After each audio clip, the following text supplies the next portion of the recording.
Assalamualaikum warahmatullahi wabarakatuh. Perkenalkan, nama saya Afridah Dayani, NIM 2319070. Saya dari kelas Ilmu Pendidikan D. Di sini saya meresensi buku yang berjudul 9 Matahari.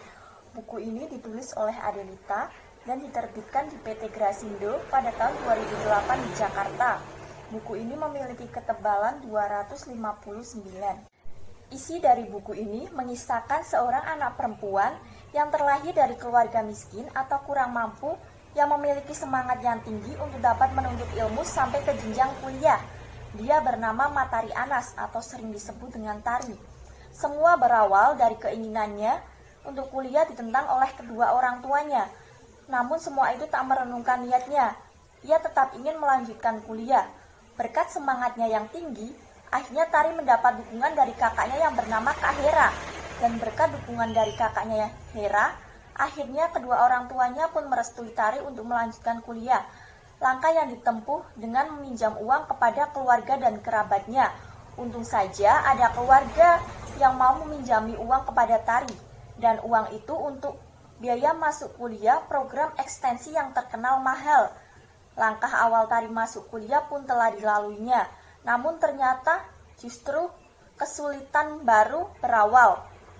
Biaya untuk kosan, biaya untuk kehidupan sehari-hari, biaya untuk kuliah pun semua tidak dapat terpenuhi. Sampai akhirnya Tari harus kuliah sambil bekerja. Tari bekerja di sebuah restoran sebagai pelayan. Namun uang pendapatannya pun tidak mencukupi. Untung saja Tari bertemu dengan tantenya. Dan tantenya bersedia untuk membiayai kuliahnya. Setiap bulan Tari selalu dikirimi uang tersebut untuk membayar kuliah. Namun belakangan ini, Tari menolak pemberian dari tantenya karena dia tahu bahwa uang tersebut adalah uang dari perselingkuhannya. Tak terasa waktu pun berlalu, kehidupan yang sulit pun telah Tari lalui. Sampai ketika dia mendapat informasi tentang penerimaan mahasiswa baru di Universitas Panaitan di jurusan yang dia impikan, yaitu jurusan ilmu komunikasi. Tari kuliah di Universitas Panaitan dengan sungguh-sungguh dan penuh semangat. Tariku masuk kuliah bukan berarti kendala selesai, justru kendala semakin memburuk.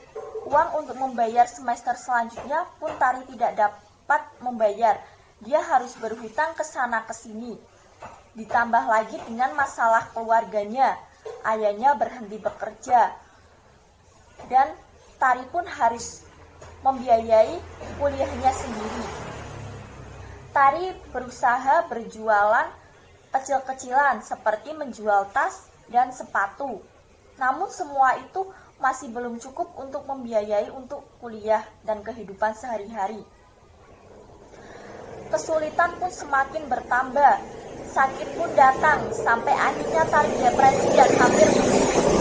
Namun untung saja ada seseorang yang mau membantu keluar dari masalah yang Tari hadapi. Dia bernama Kak Lena, teman kosan yang mau meminjami uang kepada Tari. Tari pun bangkit kembali dan membangun semangatnya yang telah padam. Tari mulai kuliah dan ia membayar hutang-hutangnya dari bantuan Mbak Lena. Melanjutkan kembali kuliah yang sempat tertunda dan bekerja di salah satu radio QFM, dan dari sanalah dia memulai karirnya dan bergabung dengan Arga, seseorang kreator handal berprestasi dan mendirikan TV yang berbasis pendidikan. Kehidupan Tari pun mulai cerah, menyebar jejaring, membangun semangatnya yang telah padam dan mencapai impiannya. Dan pada akhirnya keberhasilan pun datang. Keluarganya kembali berkumpul. Dan sampailah Tari di wisuda. Kelebihan dari buku ini yaitu dari kisah inilah kita disadarkan bahwa hambatan apapun bukan menjadi kendala kita untuk berhenti kuliah. Tangan dari buku ini yaitu buku ini kurang dieksploitasi seperti pada saat kuliah, pada saat wisuda. Pengarang sepertinya terburu-buru dalam menyelesaikan ceritanya. Dan menurut saya cerita ini hanya mengisahkan tentang Matahari Anas saja tanpa adanya kisah-kisah dari orang yang di sekelilingnya. Terima kasih. Wassalamualaikum warahmatullahi wabarakatuh.